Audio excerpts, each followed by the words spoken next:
Well, good morning. Thank you very much for joining me on this video.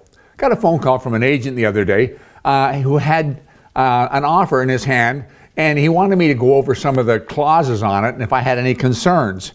There was one particular clause, I'll read it to you, that I had some concerns about. It said the buyer and seller acknowledge and consent that when offer of agreement of purchase and sale becomes a firm sale, the deposit will be non-refundable. I told him to cross it out. And I'll tell you, if you see that in an offer, cross it out. I'll tell you why. There's two reasons, really. The first is it presupposes that once a deal becomes firm and binding, if it fails to close, it's the buyer's fault.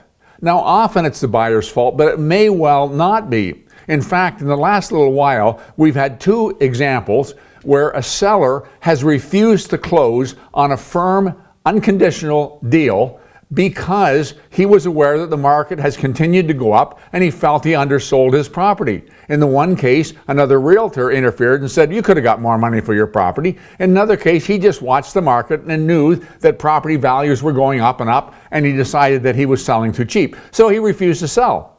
Also, as you know, on agreements of purchase and sale, there's a requisition date.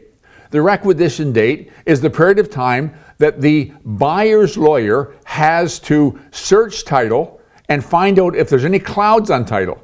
If there are any clouds on title, he reports to the seller's lawyer, and the seller has up until the requisition date to fix that problem. If he's unwilling to fix the problem, then at the buyer's discretion, he can walk from the transaction. So when you've got this statement unilaterally saying once it's firm and binding, the deposit will be non-refundable, we have a problem with that. But the other thing, and I'm speaking this more from a broker perspective than a salesperson perspective, but you need to understand this. I always have a problem with the concept of non-refundable in an agreement of purchase and sale. Sometimes on large purchase prices, and especially on commercial real estate, somebody will put in the offer, this deposit, $50,000 deposit, will be non-refundable. And we're trying to show the seriousness of the buyer. And it may be that the buyer is supposed to put up a further deposit, and in the event he fails to put up the further deposit, he shall forfeit the deposit already tendered, and it shall immediately be released to the seller. There's all these sort of things, and it seems straightforward enough.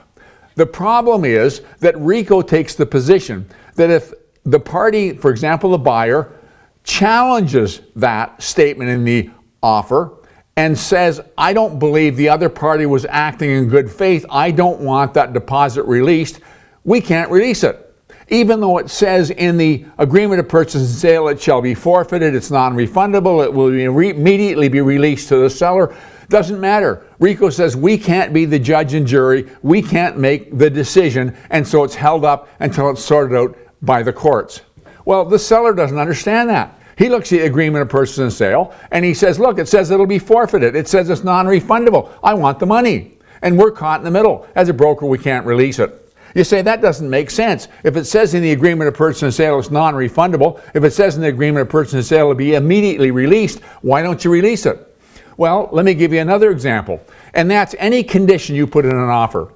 Let's suppose you make the offer conditional on building inspection. This offer is conditional upon the buyer at his own expense arranging to have the property inspected by a certified building inspector and receiving a report satisfactory to him at his sole and absolute discretion, failing which this offer shall become null and void and the purchaser's deposit returned to him in full without interest or penalty. We've got right in the agreement of purchase and sale what happens if he gets an inspection report he's not satisfied with at his sole and absolute discretion. And yet we can't release that deposit unless we get a mutual release signed by both parties. Why? The mutual release is already in the agreement of purchase and sale, just like a non-refundable deposit. And RICO takes the position that unless, in case there's a challenge on the part of one of the parties to the integrity of the other party's actions, you can't release that money. And so they want a further direction signed by both parties to release the funds. So it puts us in a jam. I always shudder when I see this non-refundable in an agreement of purchase and sale. I would say if you're representing the seller and it's going to sound a little devious, but you want to have the money in the seller's hand in the case that the buyer doesn't do what he said he's going to do, then make provision in the agreement of purchase and sale that the money's held in the seller's lawyer's trust account. That takes the burden off of us, and the advantage of that is I'm no longer bound by RICO in terms of the release. If the lawyer's happy with his organizing body not challenging him on releasing those trust funds, then he can release the trust funds. It may be easier to get it into the hands of the seller at that point than with us. But if we see non-refundable, it isn't automatically non-refundable. I hope that makes sense. I want to thank you very much for taking the time to watch this video. I'll talk to you again very soon.